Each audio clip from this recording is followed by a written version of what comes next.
사랑하는 성도 여러분, 오늘도 주 안에서 행복하시기 바랍니다. 먼저 약간의 기술적인 문제가 발생해서 새로운 환경에서 말씀을 나누게 된 점에 대해 성도님들께 사과의 말씀을 드립니다. 많은 성도님들의 양해를 부탁을 드리겠습니다. 한국에는 교보문고라는 대표적인 출판 기업이 있습니다. 그런데 이 교보문고에서 2020년에 올해의 문장을 뽑는 이벤트를 열었다고 합니다. 그리고 많은 책들 가운데 총 12개의 문장을 선정했다고 합니다. 그 가운데 1위로 선정된 문장이 바로 이런 문장이었습니다. 행복은 늘 작고 단순한 것 속에 있다. 행복은 늘 작고 단순한 것 속에 있다. 여러분 어떻게 좀 공감이 되십니까? 우리 모두는 누구나 다 행복을 소유하고 싶어 합니다. 그러기에 오늘 하루를 우리가 그렇게 열심을 내는 이유도 그 행복을 나의 것으로 소유하고 싶기 때문일 것입니다. 그런데 실제 우리의 삶에서 행복을 주는 것은 우리의 삶에서 늘 함께하고 있는 작고 단순한 것 속에 그 행복이 숨어 있다는 것입니다. 우리의 어린 자녀들이 소소하게 커가는 모습, 오늘도 아침에 건강하게 출근하는 우리의 남편의 모습, 또 그 모습을 배웅하는 아내의 모습, 하루의 일과를 다 마치고 온 가족이 함께 모여 이 피자 한 판을 먹으면서도 또 함께 웃으며 또 울며 함께 나누는 그런 시간들이 우리에게 진정으로 행복을 주는 그런 시간이 된다는 것입니다. 사랑하는 여러분, 바라옵고라는 것은 여러분 안에 매일매일 순간순간 하나님께서 허락하신 그 행복의 순간을 누리시는 저와 여러분이 되기를 간절히 축복합니다.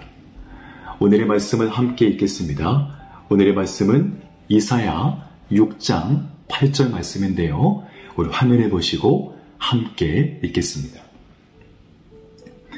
내가 또 주의 목소리를 들으니 주께서 이르시되 내가 누구를 보내며 누가 우리를 위하여 갈고 하시니 그때 내가 이르되 내가 여기 있나이다.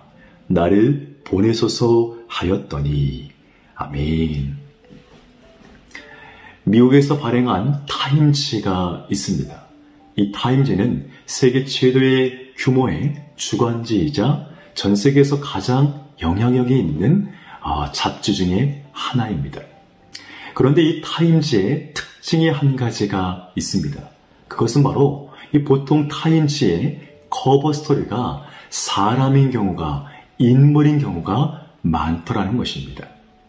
어느 한 특정인의 인물의 사진이나 그림을 게시해서 그 인물에 대한 나름의 해석과 그에 대한 기사를 실곤 한다는 겁니다. 그리고 세계에서 역시 그 인물에 대한 많은 관심을 갖고 그 한 사람의 인물로 인해서 전 세계가 많은 영향력을 받기도 한다는 것입니다. 여러분 혹시 전 세계의 인구가 몇 명이나 된다고 생각을 하십니까? 이 자료를 보니 위키백과 검색으로 보니 2022년 기준 전 세계의 인구는 약 79.6억 명이 된다고 합니다. 여전히 세계의 다양한 인류와 인구는 저마다의 삶의 방식과 모습으로 여전히 삶을 이어가고 있다는 것이죠. 하지만 그렇게 많은 세계와 인구 중에도 불구하고 세계를 이끌어가는 사람들은 소수에 불과합니다. 특정인의 말 한마디, 그들의 결정, 그가 처한 상황에 따라 전 세계와 경제, 그리고 당장 내가 처한 현실의 상황이 이 급작스럽게 변하는 그런 시대를 우리가 지금 살고 있다는 것이죠. 여러분 이렇게 한 사람이 가진 영향력이란 우리가 가진 생각 이상으로 아주 높다는 것입니다. 여러분 그런데 하나님에게 역시 한 사람은 너무 중요합니다. 하나님은 이 땅의 온 인류를 사랑하시고 온 인류를 구원하십니다. 그런데 하나님은 그 인류에게 다가오실 때 한 사람 한 사람에게 찾아오시더라는 겁니다. 오늘의 본문 이사야는 이사야 한 사람을 부르시는 장면입니다. 흔히 소명장이라고 불리는 오늘 본문의 말씀을 통하여 몇 가지 은혜를 함께 살펴보겠습니다. 먼저는 오늘 본문에 다시 보면 이사야는 주의 목소리를 먼저 듣게 됩니다. 내가 또 주의 목소리를 들으니 이렇게 말씀을 하시죠. 여러분, 오늘과 같이 많은 이 소리의 시대 가운데 우리는 먼저 하나님의 음성을 들어야 합니다. 그분의 음성에 우리의 귀를 기울여야 한다는 것이죠. 열왕기상 3장에 보면 솔로몬은 이 왕이 되어서 하나님 앞에 듣는 마음을 구하게 됩니다. 듣는 마음이요. 하나님은 그러한 솔로몬의 간구를 마음에 들어 하시고 그 기도에 응답하시게 되죠. 사랑하는 여러분, 상대방의 이야기를 듣는다는 것은 그 상대방을 존중하는 것을 의미합니다. 그 사람을 존중하기에 내 생각과 내 말을 잠시 내려놓고 상대방의 이야기에 귀를 기울이게 된다는 것이죠. 여러분, 우리의 신앙도 마찬가지입니다. 우리가 하나님의 음성, 그분의 말씀을 듣는다는 것은 하나님을 존중히 여기는 우리의 믿음의 행동이 된다는 것입니다. 내 생각, 내가 하고 싶은 말만 하고 뒤돌아서는 것은 여러분 올바른 신앙이 아닙니다. 여러분, 기도가 무엇이라고 생각하세요?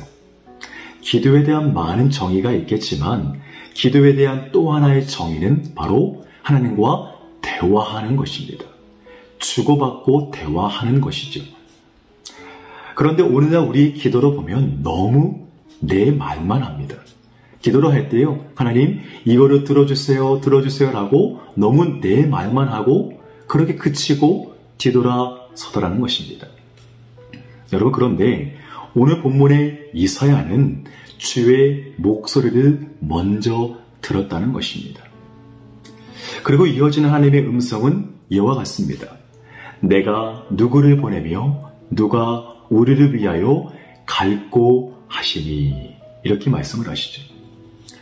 여러분, 시대를 막론하고 하나님은 당신의 사람들을 지금도 찾고 계십니다. 하지만 그 음성에 반응을 하는 사람은 많지 않다는 거예요. 그러기에 하나님은요, 지금도 온 땅을 두루두루 다니면서 그분의 음성을 듣고 반응하는 한 사람을 찾고 계시다는 겁니다. 이 창세기에 나오는 아브라함 시대에 하나님은 이 소돔과 고모라의 죄악이 심히 크심을 보고 그 땅을 심판하려 하십니다. 그런데 아브라함이 하나님께 간청하기 시작합니다. 그 성에 하나님을 믿는, 신실하게 믿는 의인 50명 또는 40명, 30명, 20명, 10명이라도 찾아서 있다면 그 성을 멸하지 마옵소서라고 간청을 하게 됩니다. 하지만 그 성에는 결국 하나님이 찾는, 하나님을 믿는 의인 10사람도 찾지 못해 하나님의 무서운 심판을 경험하게 됩니다. 사랑하는 여러분, 이렇게 하나님은 당신의 신실한 종들을 지금도 찾고 있다는 것입니다. 내가 누구를 보내며 누가 우리를 위해 갈까라고 말씀하시며 주의 음성에 반응하는 믿음의 한 사람을 하나님은 지금도 찾고 계시다는 것입니다. 하나님은 많은 사람을 찾는 것이 아닙니다. 오직 한 사람을 찾고 계십니다. 그리고 그 부르심 앞에 믿음으로 반응하며 주 앞에 나오는 한 사람을 통하여 하나님은 지금도 그분의 구원 역사와 구원의 섭리를 이루어 가신다는 것입니다. 오늘 이사야는요, 그 부르심 앞에 이렇게 고백을 합니다. 주님, 내가 여기 있습니다. 나를 보내주소서. 하나님의 그 부르심 앞에, 위험한 위대한 부르심 앞에 주님, 내가 여기 있습니다. 나를 사용하여 주옵소서라고 믿음으로 반응하며 고백하고 있다는 것입니다. 사랑하는 여러분, 하나님은 오늘도 지금도 당신의 하나님의 사람들을 찾고 계십니다. 그리고 그 부르심에 응답하여 주님, 내가 여기 있습니다. 주님, 나를 이 마지막 때 가운데, 어둡고 썩어져가는 이 시대 가운데 빛과 소금의 역할을, 그 사명을 감당할 수 있도록 나를 사용하여 주시옵소서 라고 고백하는 그 한 사람을 찾고 있다는 것입니다. 그리고 하나님은 그 한 사람을 통하여 우리의 가정을 회복시키십니다. 우리의 교회를 회복시키십니다. 온 세계와 열방을 믿음으로 반응하는, 결단하는 한 사람을 통하여 하나님은 그분의 구원의 섭리를 이루어 가신다는 겁니다. 바로 그라는 것은 저와 여러분을 부르시는 그분의 음성 앞에, 하나님의 음성 앞에 믿음으로 반응하며 믿음으로 순종하여 하나님의 역사 가운데 존귀하게 쓰임받는 우리 모두가 되시기를 주님의 이름으로 축복합니다. 우리 함께 기도하겠습니다. 사랑과 은혜가 많으신 주님, 감사합니다. 오늘 말씀을 통하여서 우리를 부르시는 주님의 음성 앞에 믿음으로 반응하게 하여 주시옵소서. 그러므로 이 어두운 시대 가운데 주님 앞에 존귀하게 쓰임받을 수 있는 우리의 모든 인생이 되게 하여 주시옵소서. 주 앞에 감사하오며 예수님의 이름으로 기도하옵나이다. 아멘. 계속해서 여러분의 기도 제목 가지고 기도하시면서 오늘 하루를 믿음으로 승리하시기를 주님의 이름으로 축복합니다. 함께 기도하시겠습니다.